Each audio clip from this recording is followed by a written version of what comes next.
Hello friends, আসসালামু আলাইকুম everyone. নমস্কার, আদাব। আজকে আমরা একটি পেপার ডিসকাস করব, যেখানে 15টি কোয়েশন পেডাগোজির কোয়েশন, আর যে বাকি 15টি থাকে প্যাসেজটি আপনারা প্র্যাকটিস করে যাবেন। কারণ প্র্যাকটিস না করলে আপনারা পরীক্ষার হলের মধ্যে টাইমটা ম্যানেজমেন্ট করতে পারবেন না। যদি প্র্যাকটিস করতে থাকেন তাহলে পরীক্ষার মধ্যে সময়ের মধ্যে পেপারটা কমপ্লিট করতে পারবেন, না হলে আপনি প্যাসেজটা ছেড়ে আসবেন। আর যদি প্যাসেজটা ছেড়ে আসেন তাহলে আপনি পরীক্ষায় ফেল করার সম্ভাবনা থাকবে। কারণ প্যাসেজের মার্কের জন্য আমরা ফেল করে দিই। সাধারণত পেডাগোজিতে আমরা অনেক পড়ি, আর পড়ার সাথে পেডাগোজিতে মার্কটা স্কোর করে নেই, কিন্তু প্যাসেজের মধ্যে আমাদের মার্ক স্কোর হয় না। তাই আপনারা প্যাসেজগুলো প্র্যাকটিস করে যাবেন।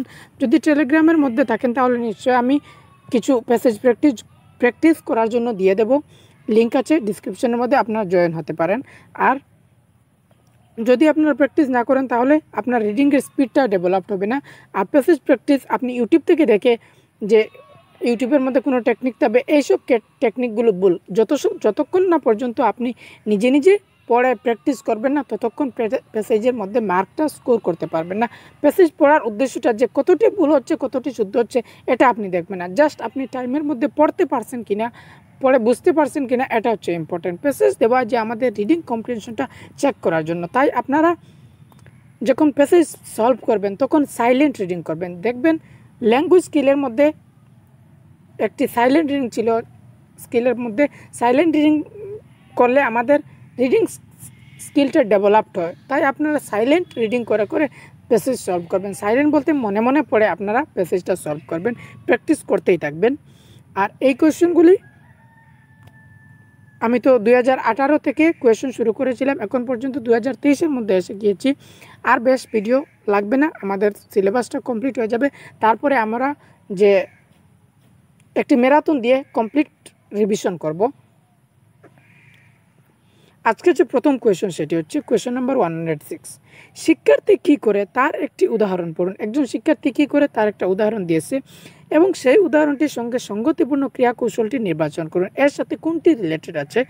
আমি যদি কিছু বুঝতে না পারি তাকিয়ে থাকি, মানে আমি যখন কোনো জিনিস বুঝতে পারলাম না তাকিয়ে থাকি। অপশন 1 হচ্ছে রেফারেন্স উপাদানগুলির সাহায্য নেওয়া। হতবিল মানসিক অবস্থা, এর মানে হচ্ছে কনফিউজড মাইন্ড হয়ে গেছে, যে আপনি কিছু বুঝতে পারছেন না, তখন আপনার মাইন্ডটা কনফিউজড হয়ে গেছে। সেটা কালেকশন বা কলোকেশন বা শব্দস্থাপন বিন্যাসের ওপর মনোসংযোগ করা। অনুশীলনের সুযোগ ব্যবহার করা। অনুশীলনের সুযোগ বলতে আপনার কাছে অপরচুনিটিস এসে গেছে যে আপনি প্র্যাকটিস করবেন সেটার জন্য। এখানে প্র্যাকটিসের কথা বলছে না। যখন আমি কোনো জিনিস বুঝতে পারছি না তখন আমি তাকিয়ে থাকি, এটা পরের ওয়ার্ড। প্রথমের যে ওয়ার্ড এটাই আপনার কিওয়ার্ড। যখন আমি যদি কিছু বুঝতে না পারি, যখন আমি কিছু বুঝতে পারবো না, তখন আমি কি করবো, তখন আমি রেফারেন্সের সাহায্য নেব। রেফারেন্স উপাদানগুলির সাহায্য নেওয়া, অপশন 1টা হচ্ছে সঠিক। রেফারেন্সের সাহায্য নেওয়া মানে এটা বোঝায় যে আপনি কিছু বুঝতে না পারলে আপনার জানা রেফারেন্স বা সহায়ক উপাদানগুলি ব্যবহার করে সমস্যা সমাধানের চেষ্টা করবেন। একটা সমস্যা আসছে, আপনি কিছু পড়তেছেন, একটি কোয়েশ্চন পেয়েছেন, সেটা আপনার কাছে একটা সমস্যা, ধরনের একটা প্রবলেম আসছে, তখন আপনি কি করবেন, এই সমস্যাটা সমাধান করার জন্য রেফারেন্স ম্যাটেরিয়াল দেখবেন, অন্যান্য জায়গা থেকে খোঁজাবেন যে কোথা থেকে আমি সেই কোয়েশ্চনটা পেয়ে যাব। ইউটিউবের মধ্যে সার্চ করবেন, পাবেন না, তাহলে গুগলের মধ্যে সার্চ করবেন, বা অন্যান্য যে জায়গা আছে সেই জায়গা আপনি সার্চ করছেন। যখন আপনি কিছু বুঝতে পারছেন না তখন কি করবেন, কনসাল্টিং রেফারেন্স ম্যাটেরিয়াল, আপনি কি করবেন, কনসাল্ট করবেন রেফারেন্স ম্যাটেরিয়াল দিকে। তাই এটির সঠিক অপশন হচ্ছে 1। Question number 107। কোনো নির্ণায়ক অভিজ্ঞতা ডায়াগনস্টিক টেস্ট ব্যবহৃত মূল্যায়নের জন্য শিক্ষার্থীরা কোনো পাঠের প্রধান পয়েন্টগুলিকে সংক্ষেপে গুছিয়ে নেবার সমর্থ। এর মানে হচ্ছে শিক্ষার্থীরা যা পড়েছে সেটা তাদের যে এবিলিটি সেটা তারা সামারাইজ করতে পারছে কিনা, মেইন যে পয়েন্টগুলো তারা সেগুলোকে সংক্ষেপে বলতে পারছে কিনা বা সামারাইজ করতে পারছে না। কৃতি সম্পাদন অনুসারে শিক্ষার্থীদের র্যাঙ্ক বর্গীকরণ। আপনি ডায়াগনস্টিক টেস্ট দিয়ে র্যাঙ্ক দেখবেন, এখানে আপনি র্যাঙ্ক দেখবেন না। র্যাঙ্ক দেখাটা এত ভালো নয়, সিটিটির মধ্যে র্যাঙ্ক শব্দটা নেগেটিভ থাকে। আপনি কখনো বাচ্চাকে র্যাঙ্ক বা তাদের বর্গীকরণ বা ক্যাটাগরাইজেশন এসব করবেন না। ভাষাক্ষেত্রে শিক্ষার্থীর দুর্বলতা ও সমর্থের জায়গাগুলি। শিক্ষার্থী নিজের ভুলগুলি নিজেই শনাক্ত করার শিক্ষার্থী নিজে শনাক্ত করবে। ডায়াগনস্টিক টেস্ট এটা যখন একটা শিক্ষার্থীর কোনো জায়গায় ঘাটতি রয়েছে, কোনো জায়গায় দুর্বলতা আছে, সেই দুর্বলতা স্ট্রং বা উইক যে পয়েন্টগুলি আছে সেটা জানার জন্য আপনি ডায়াগনস্টিক টেস্ট করবেন। অপশন 3তে সেই কথাটা বলা হচ্ছে, ভাষা ক্ষেত্রে শিক্ষার্থীর দুর্বলতা ও সামর্থ্যের জায়গাগুলি, মানে এটাই জানার জন্য আমরা ডায়াগনস্টিক টেস্টটা করি যে কোথায় তাদের ঘাটতি রয়েছে। আর যখন আমরা ডায়াগনস্টিক টেস্ট করব তারপরে আমরা রিমিডিয়াল টিচিং দেবো। রিমিডিয়াল টিচিং মানে রিটিচ, যেটার তার যে কমতি রয়েছিল, ঘাটতি রয়েছিল, সে শিখতে পেরেছিল না, সেটার আমরা আবার তাকে শেখাবো, রিটিচ করাবো, সেটা হচ্ছে রিমিডিয়াল টিচিং। এখানে সঠিক অপশন হচ্ছে অপশন 3। কোয়েশ্চেন নাম্বার 8, পারঙ্গমতা অভিজ্ঞতা বা প্রফিসিয়েন্সি টেস্ট সর্বদা মূল্যায়ন করে শিক্ষার্থীর ভাষা কোন স্তর পর্যন্ত পৌঁছতে পারছে তার মাল্টিসেন্সরি শিখন অভিজ্ঞতার প্রাত্যহিক কথোপকথনের ভাষা শিক্ষার্থীদের শেখানো হয়েছে যে ভাষা, তার যে ভাষা আপনি শেখাচ্ছেন সেই ভাষা জানার জন্য আপনি প্রফিসিয়েন্সি টেস্টটা করবেন, যা প্রাত্যহিক কথোপকথনের ভাষা। এটা মানে হচ্ছে যে ল্যাঙ্গুয়েজ, যে ডেইলি কনভারসেশন যেটা আছে সেটার কথা বলছে। প্রফিসিয়েন্সি টেস্ট হচ্ছে সেটা যখন শিক্ষার্থী তারা কোন স্তরে পর্যন্ত পৌঁছতে পারছে সেটা আপনি জানার জন্য যখন একটা টেস্ট নেবেন সেটা প্রফিসিয়েন্সি টেস্ট। প্রফিসিয়েন্সি যখন দেখবেন ল্যাঙ্গুয়েজের কোনো টেস্ট এসেছে, ইংলিশের মধ্যে থাকবে ল্যাঙ্গুয়েজের টেস্ট করা হচ্ছে, আর বাংলার মধ্যে থাকবে ভাষার পরীক্ষা করা হচ্ছে, যখন ভাষার পরীক্ষা করা হবে তখন প্রফিসিয়েন্সি টেস্ট হবে। এখানে মানে আরেকটি কোয়েশন থাকে যে এখানে যে প্রফিসিয়েন্সি টেস্ট আছে, এখানে এই কোয়েশনটা দিয়ে যে একজন শিক্ষার্থীর ভাষার স্তর কতটুকু পৌঁছে সেটা জানার জন্য আপনি একটা টেস্ট নেবেন। সেই টেস্টটার নাম কি? সেই টেস্টটার নাম হচ্ছে প্রফিসিয়েন্সি টেস্ট। যখন ল্যাঙ্গুয়েজ নিয়ে কোনো পরীক্ষা আসবে তখন প্রফিসিয়েন্সি টেস্ট হবে। আর প্রফিসিয়েন্সি টেস্টটা কি? শিক্ষার্থীর ভাষার কোন স্তর পর্যন্ত পৌঁছতে পেরেছে তারা, মানে কতটুকু তারা পারঙ্গ হয়েছে, কতটুকু তারা বলতে পেরেছে, কতটুকু তাদের যে স্তর আছে কতটুকু উন্নত হয়েছে সেটা জানার জন্য আপনি যে প্রফিসিয়েন্সি টেস্ট করাবেন ভাষার জন্য। অপশন 1 হচ্ছে সঠিক।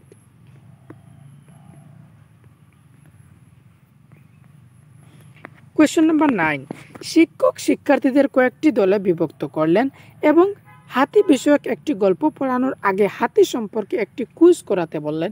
এখানে শিক্ষকের উদ্দেশ্য কোনো নির্দিষ্ট বিষয়ে টপিকের আগ্রহ সৃষ্টি করা, পাঠ পর্যালোচনা, টেক্সট রিভিউ লেখানো। টেক্সট রিভিউ আপনি পাঠের আগে করবেন না, পাঠ পড়ানোর পরে করবেন। শিক্ষার্থীদের স্মৃতিশক্তি পরীক্ষা করা, স্মৃতিশক্তি যে তারা বুঝতে পেরেছিল কিনা পারছিল না সেটা জানান, সেটা আপনি পাঠ পড়ানোর পরে করবেন, পোস্ট রিডিংয়ের পরে। পাঠ পড়ানোর পর মানে পোস্ট রিডিং। শিক্ষার্থীদের সমবয়স্কদের প্রতিজ্ঞাপন বা পিয়ার ফিডব্যাক দেওয়া। পিয়ার ফিডব্যাক দেওয়ার জন্য আপনি একটি কুইজ করাবেন না। কুইজ কেন করাচ্ছেন? তাদের এই যে একটা টপিক পড়াচ্ছেন, তখন হাতে নিয়ে টপিকটা পড়াচ্ছেন, তখন তাদের যে প্রিভিয়াস নলেজ সেটা আপনি কানেক্ট করেছেন বা তাদের আগ্রহটা সৃষ্টি করার জন্য এই যে পাঠ পড়াবেন সেটা পাঠ পড়ানোর জন্য এখানে কুইজ করানো হচ্ছে, মানে তাদের ইন্টারেস্টটা আনার জন্য এই কুইজটা করানো হয়েছে। অন্যান্য জায়গায় দেখবেন এভাবে কোয়েশ্চেন আসে যে একটি পাঠকে আমরা কীভাবে ইন্ট্রোডিউস করব, আমরা প্রিভিয়াস নলেজ যেটা থাকবে সেটার সাথে রিলেট করে নিউ নলেজ করব। হাতি সম্পর্কে একটি কুইজ করতে বললেন, মানে তাদের যে ইন্টারেস্ট থাকবে, যেটা টপিক তিনি পড়াতে চাচ্ছেন সেই পড়ানোর জন্য তাদের যে ইন্টারেস্ট আনার জন্য এটা কুইজ করাচ্ছেন। এই কোয়েশনটা আপনার একটু ভালোভাবে পড়বেন। এই কোয়েশন অনেক ঘুরিয়ে ফিরিয়ে এই কোয়েশনটা দেয়। এটা আরও একভাবে কোয়েশন আসতে পারে যে আপনি একটা পাঠ কিভাবে ইন্ট্রোডিউস করাবেন। যে কোনো একটি পাঠ পড়াচ্ছেন, তখন যেমন আজকে হাতির বিষয়ে পাঠ পড়াবেন, তখন আপনি পাঠটা কিভাবে ইন্ট্রোডিউস করবেন। প্রথমে আপনি একটি হাতির বিষয়ে তাদেরকে বলবেন যে তোমরা কি কখনো হাতি দেখেছো, আপনারা কি কখনো হাতি দেখেছো? তারা বলবে হ্যাঁ দেখেছি। তারপরে বলবে যে হাতির পা কয়টি? তারা বলবে 4টি। হাতির সুর কয়টি? 1টি। যখন এইভাবে একটি প্রশ্ন করবেন যে হাতিরা কানে শুনতে পায় কি না পায় না, তারা বলবে আমরা জানি না।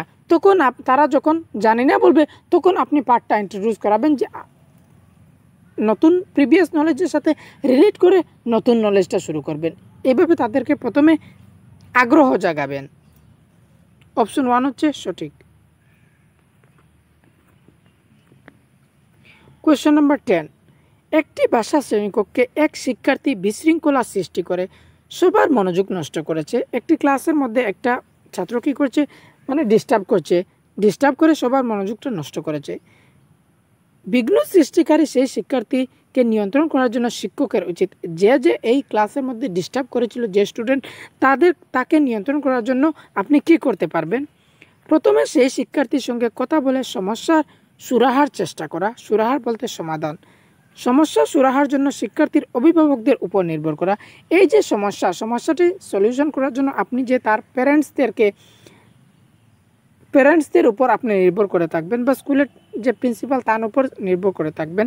স্কুল কর্তৃপক্ষের কাছে তার ব্যবহার সম্পর্কে রিপোর্ট করা। স্কুলের যে ম্যানেজমেন্ট থাকবে তাদের কাছে আপনি কী করবেন, তার এই সমস্যার জন্য রিপোর্ট একটি দেবেন যে সে এইভাবে ক্লাস ডিস্টার্ব করেছে। বাকি মনোযোগী শিক্ষার্থীদের প্রতি নজর দেওয়া, তাকে আপনি ছেড়ে দেবেন আর বাকি যে আরও শিক্ষার্থী আছে ক্লাসে, আরও স্টুডেন্ট আছে তাদের প্রতি আপনি নজর দেবেন। কেন এইভাবে করবেন, আপনি তাকেও সাথে নেবেন। প্রথমে কি করবেন, সেই শিক্ষার্থীর সঙ্গে কথা বলবেন। প্রথমে বলবেন যে কেন করছো বা কিসের কারণে তুমি করছো, তাকে একটু ভদ্রভাবে বলবেন, কারণটা জানার চেষ্টা করবেন। তারপরে আপনি সমস্যার সুরাহার চেষ্টা করা, মানে সমস্যাটা সলিউশন করার চেষ্টা করবেন যে সে কিসের জন্য এই কাজটা করেছে, কেন ডিস্টার্ব করেছে, সেটা প্রথমে আপনি জানার চেষ্টা করবেন, তারপরে আপনি সমাধানের দিকে যাবেন। তাই এটা সঠিক অপশন হচ্ছে অপশন 1।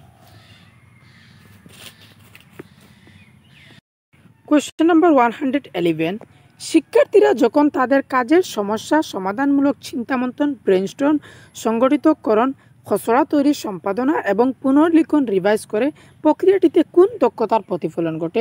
এই কোয়েশ্চনটা যদি আপনারা প্রিভিয়াস পেপার 1 থেকে দেখে আসছেন তাহলে এটা তো আপনি চুটকির মধ্যে করে নেবেন, একটি চুটকির মধ্যে এই কোয়েশ্চনটা করে নেবেন। ব্রেইনস্টর্ম, ড্রাফট, প্রি ড্রাফট বা প্রি রাইটিং, রিভাইজ, এডিটিং এগুলি কিসের মধ্যে করা হয়? পঠনের মধ্যে না, লিখনের মধ্যে না, শ্রবণের মধ্যে না, কথনের মধ্যে? কোন দক্ষতার মধ্যে, কোন স্কিলের মধ্যে? এটি রাইটিংয়ের স্টেজই হচ্ছে এইগুলি, যে ব্রেইনস্টর্ম করা, ড্রাফট করা, রিভাইজ করা, এডিটিং করা। আর এই স্টেজগুলো আমি ভালোভাবে ডিসকাস করেছি যদি প্রিভিয়াস ভিডিও দেখে থাকেন। আর আপনারা যদি আজকে এইটি ভিডিওর মধ্যে নতুন হয়ে থাকেন তাহলে প্রিভিয়াস যে ভিডিওগুলো আছে, পেপার 1-এর যে ভিডিও আছে, পেপার 2-র ভিডিও আছে, প্রত্যেকগুলো দেখবেন। পেপার 1 দেখার কারণটি হচ্ছে আপনার যে বেস আছে সেই বেসটা তৈরি করা, মানে আপনি একদম গাছটা যদি বড় করতে চান তাহলে প্রথমে গাছের নিচ থেকে যত্ন করা লাগবে, প্রথমে ছোটো থেকে যত্ন করা লাগবে। তাই সেই জন্য প্রথমে পেপার 1টাকে আপনার কনসেপ্টটা ক্লিয়ার করা, বেশি ক্লাস নয়, এই ক্লাসগুলি 20 মিনিটের। তাহলে আপনি যে প্রত্যেক 2018 থেকে 24 পর্যন্ত প্রত্যেক প্রিভিয়াস কোয়েশ্চেন পেয়েছেন, আপনার প্রত্যেকটি কনসেপ্ট একদম ক্লিয়ারভাবে হবে। তাই আপনার প্রিভিয়াস ভিডিওগুলো সাথে সাথে দেখে আসবেন। হঠাৎ কোনো জায়গা থেকে ভিডিও শুরু করবেন না। হঠাৎ করে যদি ভিডিও শুরু করেন আপনার বুঝতে অসুবিধা হবে। তাই যারা আমাকে ধরে বা আমার চ্যানেল থেকে বাংলা প্রিপারেশন করেছে, আমি চাই না তারা কখনো মার্কস কম যেন পায়। কারণ আমি যতটুকু পারছি আমার সামর্থ্য দিয়ে আমি চেষ্টা করছি আমি কন্টেন্টটা ভালো দেবার। ইউটিউবের মধ্যে এইভাবে কন্টেন্ট কোনো চ্যানেলের মধ্যে নেই। আমি তাই কোনো চ্যানেলের মধ্যে না থাকার জন্য আমি সেই যতগুলি ইনফরমেশন আছে অন্য জায়গা থেকে, যে কোনো জায়গা থেকে কালেক্ট করে সব ইনফরমেশন আমি কোয়েশনের মধ্যে সলিউশনটা দিয়ে যাচ্ছি। যে তো যেটা রিজন আছে, আনসার কেন হয়েছে সেটার রিজন আমি দিয়ে যাচ্ছি। তাই আপনারা প্রিভিয়াস সাথে রিলেট করে দেখবেন। কোয়েশ্চন নম্বর 112, প্রাথমিক স্তরে পঠন ও লিখন দক্ষতা জটিল চিন্তনের সহায়ক। জটিল চিন্তন ক্রিটিক্যাল থিঙ্কিং পঠন ও লিখনের একটি উপদক্ষতা, মানে সাবস্কিল অফ রিডিং ক্রিটিক্যাল থিঙ্কিং। প্রাথমিক স্তরে পঠন ও লিখন দক্ষতা জটিল চিন্তনের সহায়ক, মানে প্রাইমারি স্টেজে পঠন বলতে রিডিং আর রাইটিং, এটা ক্রিটিক্যাল থিঙ্কিংয়ের জন্য সাহায্য করে, এটা একদম সঠিক। জটিল চিন্তন ক্রিটিক্যাল থিঙ্কিং পঠন ও লিখনের একটি উপদক্ষতা সাবস্কিল। ক্রিটিক্যাল থিঙ্কিং এটা সাবস্কিল অফ রাইটিং অ্যান্ড রিডিংয়ের নয়। ক্রিটিক্যাল থিঙ্কিং যেটা এটা ইন্ডিপেন্ডেন্ট, এটা অনেক জায়গার মধ্যে আসতে পারে। ক্রিটিক্যাল থিঙ্কিং বা ক্রিটিক্যাল লিসেনিং অনেক জায়গার মধ্যে আসতে পারে। এটা যে 2 নম্বর অপশনটা আছে ক্রিটিক্যাল থিঙ্কিংটা রিডিং আর রাইটিংয়ের সাবস্কিল, এই অপশনটা সঠিক নয়। এর কারণটা কি হচ্ছে, অপশন 8টা হচ্ছে সঠিক নয়। কারণ জটিল চিন্তন পঠন ও লিখনের একটি উপদক্ষতা নয়, মানে সাবস্কিল অফ নট রিডিং, বরং এটি স্বাধীন দক্ষতা যা পঠন ও লিখনের মাধ্যমে উন্নত হতে পারে। রিডিং আর রাইটিংয়ের মাধ্যমে আপনি ক্রিটিক্যাল থিঙ্কিংটাকে উন্নত করতে পারবেন, ডেভেলপ করতে পারবেন। আর অপশনটি হচ্ছে সঠিক, এই অপশন হচ্ছে সঠিক আর 8টা সঠিক নয়। অপশন 3টা হচ্ছে কারেক্ট। কোয়েশ্চেন নাম্বার 113, ভাষা দক্ষতা সবচেয়ে ভালোভাবে আয়ত্ত করা যায়, ভাষা যে ল্যাঙ্গুয়েজের স্কিলটা কখন সব থেকে ভালোভাবে অ্যাকোয়ার করা যায়? চ্যালেঞ্জিং বা দুঃসাধ্য বা যান্ত্রিক ভাষা ড্রিলের সাহায্যে। এই ড্রিলের সাহায্যে যারা ভাষা অর্জন করে বিহেভিয়ারিস্ট থিওরিরা বলে, স্কিনার বলেছেন বাচ্চারা ভাষা শিখবে ড্রিল এভাবে। সব থেকে ভালো কোনটি? যদি শিক্ষার্থীদের সংগতিপূর্ণরূপে ইন্টিগ্রেটেড ম্যানার নিবেশ করানো যায়, একমাত্র লিখিত অভিজ্ঞা এবং অর্পিত কার্যভারের অ্যাসাইনমেন্টের মাধ্যমে। শুধু যে লিখে তাদের ভাষার দক্ষতাটা এসে যাবে, অ্যাসাইনমেন্ট দিলে তাদের ভাষা যতক্ষণ না তারা স্পিকিং করবে তখন পর্যন্ত তারা ভাষা ভালোভাবে শিখতেই পারবে না। তাদেরকে যতক্ষণ না পর্যন্ত ভালো এনভায়রনমেন্ট দেওয়া হবে না তারা ভাষা শিখতে পারবে না। যদি শিক্ষক একটি সময় কেবল একটি দক্ষতার উপর নজর দেন, মানে শুধু যদি লিসেনিংয়ের উপর জোর দেন তাহলে ভাষাটা অ্যাকোয়ার হয়ে যাবে, কখন না। যখন আপনি ভাষার দক্ষতা ল্যাঙ্গুয়েজের স্কিল যে ডেভেলপ করতে পারবেন, LSRW প্রত্যেকটিকে আপনি ইন্টাগ্রেটেডভাবে শেখাতে হবে, মানে একটি আরেকটির সাথে জড়িত, প্রত্যেকটি আপনি একটি সঙ্গত উপায়ে। এই যে ইন্টাগ্রেটেড ম্যানার, এটার মূল উদ্দেশ্য হচ্ছে যে একটি আরেকটির সাথে সংযুক্ত করে আপনি পড়াবেন, যে কোনো স্কিল হোক না কেন তাকে একীকৃত করে পড়াবেন। LSRW আপনি আলাগ আলাগ শেখাতে পারবেন, কিন্তু শুধু যে আলাগ আলাগ শেখাবেন এটা আবার সঠিক নয়। একটা ইন্টাগ্রেটেড উপায়ে, একটা সঙ্গত উপায়ে তাদেরকে শেখাবেন। অপশন 2টা হচ্ছে সঠিক। এই কোয়েশনটা আছে যে LSRW কীভাবে শেখানো উচিত?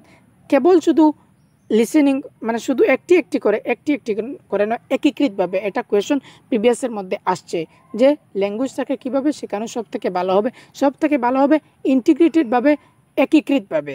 অপশন 2টা হচ্ছে সঠিক। কোয়েশ্চেন নাম্বার 114, শিক্ষার্থীরা কিভাবে তাদের বর্ণনা দক্ষতা ন্যারেটিভ স্কিল ব্যবহার করবে বুঝতে পেরেছে কিনা তার মূল্যায়ন করার জন্য শিক্ষকের প্রয়োজন বা উচিত তাদের, মানে তাদের যে বর্ণনার দক্ষতা, একটা জিনিসকে তারা বর্ণনা করতে পারছে কিনা পারছে না, শিক্ষক এটাকে অ্যাসেস করতে চাচ্ছেন বা বুঝতে চাচ্ছেন তারা কতটুকু পারছে না, সেটা কিভাবে তিনি বুঝবেন তারা বর্ণনা করতে পারছে না পারছে না। বিস্মিত হবার মতো ঘটনা, ব্যক্তিগত অভিজ্ঞতা জানাতে বলা, বর্ণনামূলক শব্দগুলি অশুদ্ধি সংশোধন করতে বলা, যেগুলি বর্ণনা থাকে সেগুলি ভুল, যেগুলি থাকবে সেগুলি তারা সংশোধন করবে। একটি গল্প পড়তে এবং তা থেকে বোধমূলক প্রশ্নগুলির উত্তর দিতে বলে, মানে যে কোনো একটা স্টোরি পড়বে, স্টোরি পড়ে যে কম্প্রিহেন্সিভভাবে কোয়েশন আছে, কম্প্রিহেনশন টাইপের সেই কোয়েশন করলে তারা বর্ণনা দক্ষতা জানা যাবে। পাঠটির অন্তর্গত ক্রিয়াপদ এবং বিশ্লেষণগুলি গোল দাগ কেটে চিহ্নিত করতে বলা, যেমন যে কোনো একটি স্টোরি আছে বা একটি পার্ট আছে, সেই পার্টের মধ্যে যে ক্রিয়াপদগুলো থাকবে তাদের মধ্যে তারা সার্কেল করবে, এই সার্কেল বা আন্ডারলাইন করবে, এভাবে বোঝা যাবে তাদের বর্ণনা দক্ষতা বা ন্যারেটিভ স্কিল ডেভেলপড হয়েছে, এটা বোঝা যাবে। যখন তারা বিস্মিত হবার মতো ঘটনার ব্যক্তিগত অভিজ্ঞতা জানাতে বলে, কোনো একটা যে ইনসিডেন্ট আছে, তাদের অনেক মজার কোনো একটা ইনসিডেন্টের, যে কোনো একটা ইনসিডেন্টের বিষয়, যে কোনো একটি জিনিসের বিষয়ে যখন তারা বর্ণনা দিতে পারবে তখন বোঝা যাবে তারা বিশ্লেষণটা করতে পারছে, তারা ন্যারেটিভ স্কিলটা ডেভেলপ করতে পারছে। তখন আপনি জানবেন যে বলো তো তোমার ওই দিন কি হয়েছিল, বলতে পারবে কিনা, বা তোমার স্মরণীয় একটি দিনের কথা বলো। তখন তারা কীভাবে বর্ণনা করবে, তখন টিচার অ্যাসেস করতে পারবেন যে তার স্কিলটা কতটুকু ডেভেলপড হয়েছে। অপশন 1 হচ্ছে সঠিক।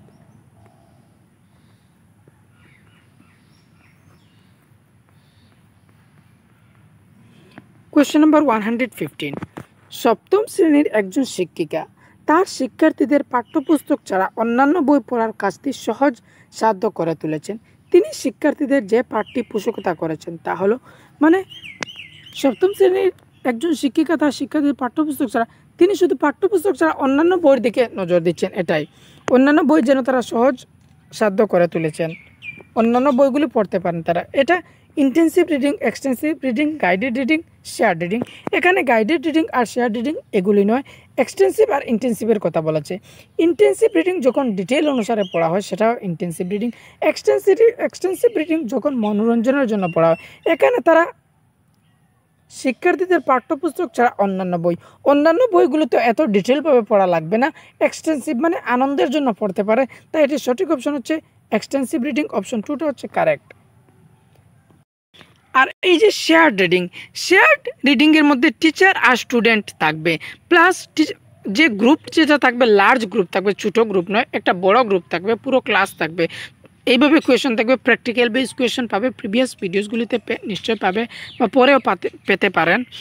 যখন একটা লার্জ গ্রুপ থাকবে, মানে পুরো সম্পূর্ণ ক্লাস থাকবে আর সাথে টিচার থাকবে আর স্টুডেন্ট থাকবে, দুজন মিলে যে কাজটা করবে, তখন সেটা হবে শেয়ার্ড রিডিং। স্টুডেন্ট টিচারকে জিজ্ঞাসা করবে, টিচার স্টুডেন্টদের জিজ্ঞাসা করবে, সেটা হবে শেয়ার্ড রিডিং। আর যে এটাই টেকনিক, যখন লার্জ গ্রুপ দেখবেন সেটা হবে শেয়ার্ড রিডিং।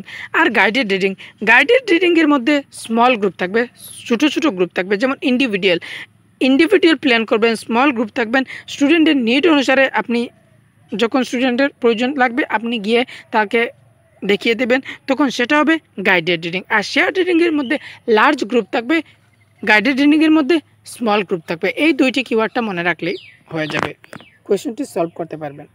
এটার সঠিক অপশন হচ্ছে এক্সটেন্সিভ। যখন তিনি অন্যান্য বই পড়ার সহজসাধ্য করে তুলেছেন, তখন তিনি এক্সটেন্সিভ রিডিংটা ডেভেলপ করার জন্য দেখেছেন। অপশন 2টা হচ্ছে সঠিক।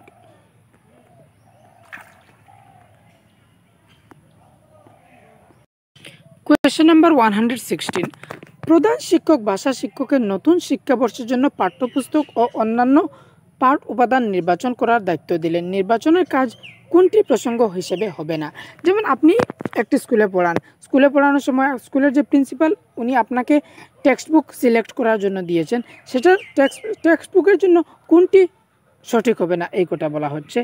বই ও অন্যান্য উপাদানগুলি উপযোগিতা বা অভিযোজনীয়তা, অ্যাডাপ্টেবিলিটি, যে বই থাকবে বা অন্যান্য রিসোর্সগুলি থাকবে, স্টুডেন্টরা সেটার সাথে অ্যাডাপ্ট হতে পারে, তাদের জন্য উপযোগী হতে পারে, সেটা বইয়ের টেক্সট বুকের একটা ক্যারেক্টারিস্টিকও আপনি ধরে নিতে পারেন। এই যে টেক্সট বুকের ক্যারেক্টারিস্টিক, এটা আপনার ইংলিশ পেডাগজি থিওরি প্লেলিস্টের মধ্যে পেয়ে যাবেন, সেখান থেকে দেখে নেবেন। লেভেল অফ দি স্টুডেন্ট যে শিক্ষা স্তর, তাদের যে কতটুকু মেন্টাল লেভেল আছে, সেটা আপনি দেখে বই একটা সিলেক্ট করবেন, এটাও ঠিক। পাঠ উপাদানগুলি ধারণাগত জটিলতা ও বস্তুবার, আপনি কি বই সিলেক্ট করবেন যে বইটা অনেক কমপ্লেক্সিটি থাকে? কখনো এই বুকটা আপনি সিলেক্ট করবেন না যে বুকের মধ্যে কনসেপ্টটা অনেক কমপ্লেক্সিটি থাকে। যখন আপনি একটি বুক সিলেক্ট করবেন, বুকের মধ্যে ছোটো প্রাইমারি স্টেজের জন্য যেটা বুক থাকবে, সেই বুকের মধ্যে পিকচার্স থাকা উচিত। বুকটির কনসেপ্টটা সহজ ভাষায়, স্বাভাবিক ভাষায় হওয়া উচিত, যাতে বাচ্চারা কানেক্ট করতে পারে। তাদের যে রিয়েল লাইফ আছে, সেই রিয়েল লাইফের সাথে, বাস্তব জীবনের সাথে মিলিয়ে বইটা ডিসাইড করা আপনার উচিত। শিক্ষণ প্রয়োজনীয়তা এবং শিক্ষার্থীর পরিচয় ভাষা, তারা যে ভাষাগুলো জানে সেই ভাষায় বা তাদের রিয়েল লাইফের সাথে রিলেট করে ভাষাটা যেন থাকে, এটাও আপনি দেখবেন। যে বইটি অনেক কমপ্লেক্স হয়ে যাবে, ল্যাঙ্গুয়েজটা কমপ্লেক্স হয়ে যাবে, কনসেপ্টগুলো অনেক কমপ্লেক্স হয়ে যাবে, সেই কোয়েশন আপনি কখনো দেখবেন না। একটা বই যখন একজন শিক্ষিকা বা শিক্ষক একটা বই নির্বাচন করেন, তখন তিনি এটা দেখবেন যে শিক্ষার্থীর বয়স এবং তাদের জ্ঞান স্তরের সাথে সামঞ্জস্যপূর্ণ হয়। তাদের বয়স আর তাদের জ্ঞান স্তর, সেটা রিলেট করে আপনি বুকটা সিলেক্ট করবেন। আমাদের পাশে একটি স্কুল, সেই স্কুলের মধ্যে ক্লাস 3-র একটি বই, ম্যাথসের বই। সেই ম্যাথসের বইয়ের মধ্যে অনেক শুধু কম্প্রিহেনশন বেসড কোয়েশন, শুধু মানে ল্যাঙ্গুয়েজ দিয়ে যেগুলো সলভ থাকে, ল্যাঙ্গুয়েজ দিয়ে কোয়েশনগুলি সলভ করা থাকে, শুধু কম্প্রিহেন্সিভভাবে যেগুলো কোয়েশন থাকে সেই কোয়েশনগুলো দেওয়া। তখন আমি ওই স্কুলের মধ্যে গিয়ে বললাম যে আপনারা এই বুকটা কেন তাদের পড়াচ্ছেন? কারণ তারা এই বুক থেকে কিছু বুঝতে পারছে না। শুধু যে কম্প্রিহেন্সিভ কোয়েশনগুলো, কম্প্রিহেনশন বেসড কোয়েশন, তারা এটা থেকে বুঝতে পারবে না, কারণ বাচ্চারা এত কম্প্রিহেনশনগুলো বুঝতে পারে না। ম্যাথসের মধ্যে এই কোয়েশনটা আসে, দেখবেন যে একটা বাচ্চা বলছে যে যদি তুমি আমাকে এটার প্লাস না মাইনাস বলে দাও, তাহলে আমি এটা সলভ করে দেব, কারণ সে ল্যাঙ্গুয়েজটা বুঝতে পারছে না। আর বুকটা যখন সিলেক্ট করবে, যেন সহজ ভাষা থাকে, পিকচার থাকে, বাচ্চাদের রিয়েল লাইফের সাথে রিলেট করে থাকে। তাই আমি স্কুলের মধ্যে যাওয়ার পর, এই কথা বলার পর তারা বুকটা চেঞ্জ করেছে, তারপরে আমার অনেক ভালো লাগছে। আপনারাও যদি কোনো স্কুলের মধ্যে পড়ান আর সেই স্কুলের বুকগুলো বাচ্চাদের মেন্টাল লেভেল অনুযায়ী থাকে না, তখন আপনি সেই বুকটা চেঞ্জ করার চেষ্টা করবেন। কোয়েশ্চেন নাম্বার 117, শিক্ষক শিক্ষার্থীদের ব্যবহৃত ব্যবহৃতব্য ভাষা উপাদানগুলি পরীক্ষণের কিছু মানদণ্ড তৈরি করলেন। এক্ষেত্রে কোন মানদণ্ডটি সবচেয়ে বেশি গুরুত্বপূর্ণ এবং কার্যকর হবে? মানে শিক্ষক কী করছেন, একটা ক্রাইটেরিয়া সেট করেছেন তিনি কিভাবে একটা টপিক পড়াবেন বা যে কোনো জিনিস হতে পারে, তখন সবথেকে গুরুত্বপূর্ণ কোনটি হবে? উপাদানগুলির উপস্থাপন, প্রস্তুতকরণ এবং অনুশীলন, পর্যবেক্ষণ, প্রতিজ্ঞাপন, বৈঠক, ফিডব্যাক সেশন এবং লিখিত প্রতিবেদন, চেকলিস্ট, পূর্বধারণা, অ্যাজাম্পশন ও শিক্ষণফল, লার্নিং আউটকামস এটা যে কম্পিটেন্সির উপর দিক দিয়ে। কম্পিটেন্সি বলতে যখন আপনি একটা ভাষাকে কতটুকু ইউজ করতে পারছেন, যেগুলি শিখেছেন সেগুলি কতটুকু অ্যাপ্লাই করতে পারছেন, সেটা হচ্ছে কম্পিটেন্সি কোয়েশনের মধ্যে আছে যে কম্পিটেন্সিটা কি, যে ভাষাটা আপনি কতটুকু শেখার পর কতটুকু ইউজ করতে পারছেন, অ্যাপ্লাই করতে পারছেন, সেটা হচ্ছে কম্পিটেন্সি। অভিব্যক্তিগুলির ব্যবহারযোগ্যতা, পুনরাবৃত্তি এবং উৎপাদন, এই তিনটি অপশন ভুল। অপশন 1 হচ্ছে সঠিক। এই কোয়েশন আমার চ্যানেলে যারা প্রিভিয়াস থেকে আসছেন তারা রিলেট করবেন। যখন আমি প্রিপেয়ার হয়েছিলাম যে আমি সিটেটের বাংলার ক্লাস করাবো, তখন আমি সবার প্রথমে কি করেছিলাম যে 2024-এর কোয়েশন সেটা আপনাদের কাছে উপস্থাপন করেছিলাম যে কোয়েশনটা এইভাবে হয়। তারপরে আমি কি করলাম, তারপরে আমি প্রস্তুত করলাম। আমি আপনাদের কিভাবে প্রস্তুত করলাম, মানে আপনারা প্রিপেয়ার করলাম আপনি যেন 24 পর্যন্ত আসতে পারেন। 24 পর্যন্ত আসার জন্য আমি কী করলাম, আপনাকে 2018 থেকে 2023 পর্যন্ত নিয়ে আসলাম, মানে আপনাকে প্রস্তুত করলাম। দেখবেন আমি কয়েকটি ভিডিওর পর বলেছিলাম, 2022-এ যখন এসেছিলাম তখন বলেছিলাম যে আপনারা এখন প্র্যাকটিস করে দেবেন। মানে তখন আমি বললাম যে না, আর যদি প্র্যাকটিস না করেন এখন ভিডিওটি স্টপ করে বলবেন। নিশ্চয়ই এটা যদি প্রিভিয়াস ভিডিওগুলি দেখেন তাহলে নিশ্চয় পাবেন। এইভাবে তো আমি একটা ক্রাইটেরিয়া সেট করেছিলাম যে এটা এইভাবে আমি করলে ভালো হবে। তখন যে কোনো একটা জিনিস করার জন্য এইভাবে করতে লাগবে, বা একটা পার্টকে প্রথমে আপনার উপস্থাপন করতে হবে, স্টুডেন্টদের প্রিপেয়ার করতে হবে, তারপরে প্র্যাকটিস করাতে হবে। যেভাবে প্রথমে আমি 2024-এর কোয়েশনটা দেখালাম, উপস্থাপন করলাম যে কোয়েশনটা এইভাবে আসে, তারপরে আপনাদেরকে প্রিপেয়ার করলাম 2018 থেকে, মানে সহজ কোয়েশন যেগুলো ছিল সেগুলো দিয়ে প্রিপেয়ার করলাম, তারপরে বললাম এখন আপনারা প্র্যাকটিস করতে পারেন। অপশন 1 হচ্ছে সঠিক।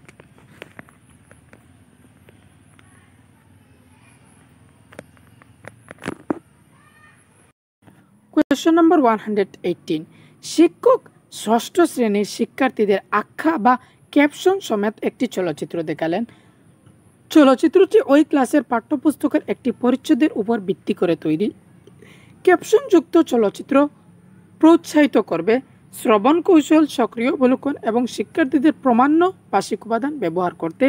শিক্ষার্থীদের এ ধরনের আরও চলচ্চিত্র দেখতে, চলচ্চিত্র বলতে একটা মুভি মনে করেন, যে তারা আরও মুভি দেখার জন্য উৎসাহ দেবে। এটা মৌখিক সূত্রের মাধ্যমে লব্ধ শোনার কৌশল, এখানে মৌখিক সূত্রের মাধ্যমে লব্ধ শোনার কৌশল হবে না, এবং অভিনেতাদের অভিনয়ের তারিফ করা। আচ্ছা ঠিক আছে, একবার ধরে নেন মৌখিক সূত্রের মাধ্যমে লব্ধ শোনার কৌশল, এটা হয়ে যাবে, কিন্তু অভিনেতাদের অভিনয় তারিফ করা, এটার জন্য তিনি এই মুভিটা দেখাচ্ছিলেন না।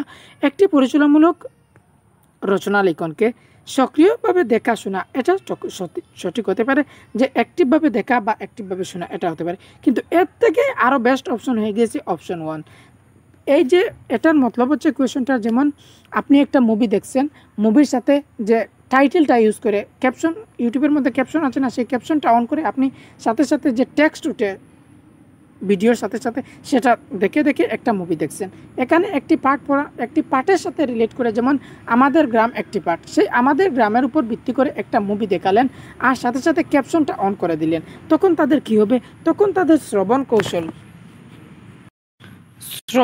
বলতে তাদের যে লিসেনিং স্ট্র্যাটেজিস আছে সেটা সক্রিয় অবলোকন। তখন তারা কি করবে? অ্যাক্টিভ ভিউইং হবে। যখন আপনি একটা মুভি দেখেন সাবটাইটেলের সাথে, বা যে টাইটেলগুলো দেখে যখন দেখেন, ক্যাপশনগুলো দেখে একটা মুভি দেখেন, তখন আপনার অ্যাক্টিভ ভিউ থাকে, তখন এদিক সেদিক করে আপনি আর চোখ তাকান না, তখন আপনি অ্যাক্টিভভাবে দেখেন। আর এমনি যদি ক্যাপশন না থাকে তাহলেও আমরা এত বেশি অ্যাক্টিভভাবে দেখি না। যখন ক্যাপশন দিয়ে দিই আমরা ক্যাপশনটি পড়ার জন্য, তখন আমরা আরও ভালোভাবে অ্যাক্টিভভাবে দেখি। তাই এটি সঠিক অপশন হচ্ছে অপশন 1। শ্রবণ কৌশল, সক্রিয় অবলোকন এবং শিক্ষার্থীদের প্রামাণ্য ভাষিক উপাদান ব্যবহার করতে।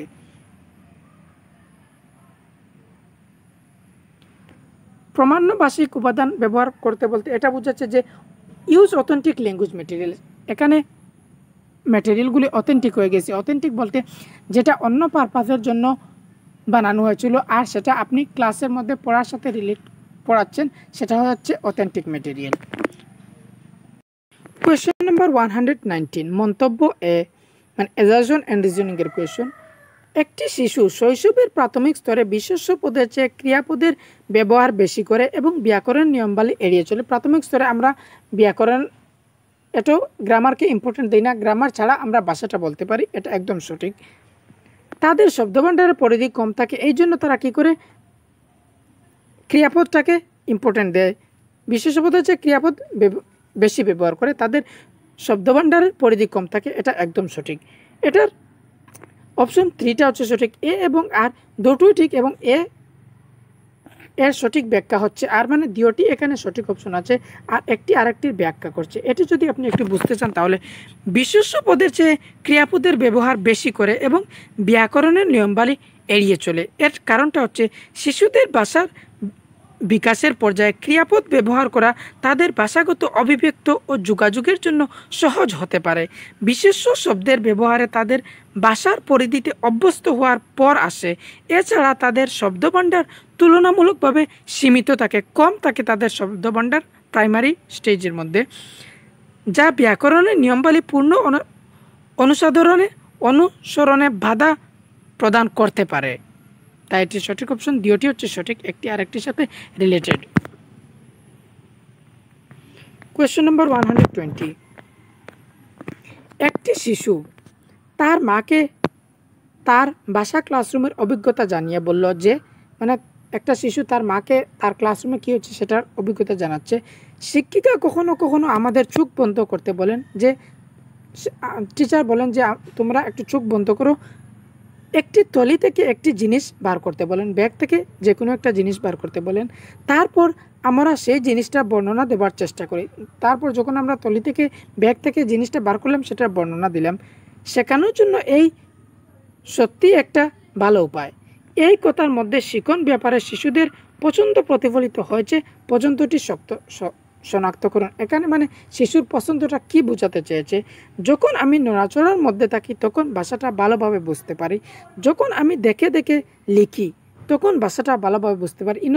দেখে দেখে লিখার কথা কিছু আসছে না, যখন দেখি তখন ভাষাটা ভালোভাবে বুঝতে পারি, যখন আমি দেখবো তখন আমি ভাষাটা ভালোভাবে বুঝবো। এখানে শুধু দেখছে না, যখন শুনি তখন ভাষাটা ভালোভাবে বুঝতে পারি, এখানে শুধু শোনার কামও চলছে না।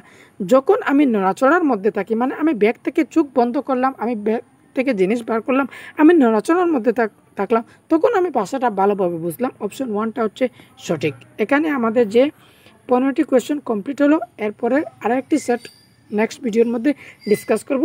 আমি আশা করছি যে আপনারা এই ভিডিও থেকে কিছু না কিছু উপকৃত হয়েছেন। যদি উপকৃত হয়ে থাকেন তাহলে কমেন্টের মধ্যে জানাবেন যে ভিডিওটি কেমন হয়েছে, আর সাথে সাথে আপনার বন্ধুদের সাথে শেয়ার করবেন, বা চ্যানেলটি আপনি হোয়াটসঅ্যাপ গ্রুপের মধ্যে শেয়ার করতে পারেন, যেখানে আপনারা ডিসকাস করেছেন সেখানের মধ্যে শেয়ার করলে তারাও যেন জানে যে বাংলার ক্লাস এই চ্যানেলের মধ্যে আছে, তারাও যেন সময়ের আগে ক্লাসগুলি কমপ্লিট দেখতে পারে, যে 2018 থেকে 24 পর্যন্ত কোয়েশনগুলি তারাও দেখতে পারে। এই কোয়েশন করার পর যদি 2024 পর্যন্ত যদি কোয়েশন করে নেন তাহলে আপনাকে কেউ আটকাতে পারবে না। কোয়েশন যেভাবেই আসুক না কেন, ল্যাঙ্গুয়েজ যতই চেঞ্জ করে দেখুন না কেন, আপনারা কোয়েশনগুলি সলভ করতে পারবেন এলিমিনেশনের মেথড মধ্য দিয়ে। এখানে ভিডিওটি শেষ হলো, আপনাদেরকে অনেক অনেক ধন্যবাদ।